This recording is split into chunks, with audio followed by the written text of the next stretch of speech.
আমাদের এই যে মেহেরিন ম্যাম, মানে এটা তো আমাদের বলা আমাদের জন্য কঠিন, তার দুটো সন্তান, এই দুটো সন্তানকে, এবং তিনি চাইলেই ওখান থেকে বের হয়ে যেতে পারতেন, তিনি সেই ব্যক্তি পেতে পারতেন।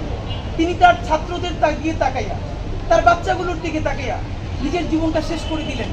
তিনি অন্তত 20টা বাচ্চার জীবনকে বাঁচিয়েছেন, আল্লাহ বাঁচিয়েছেন।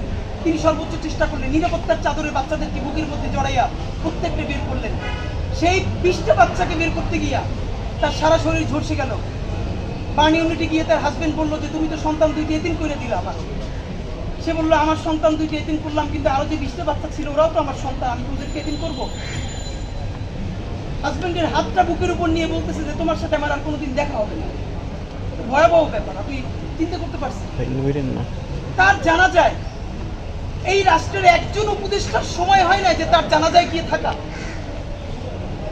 মেহেরিন ম্যামকে রাষ্ট্রীয় সম্মাননা দিয়ে যদি দাফন করা হতো তাহলে এই রাষ্ট্রের কি ক্ষতি হইত?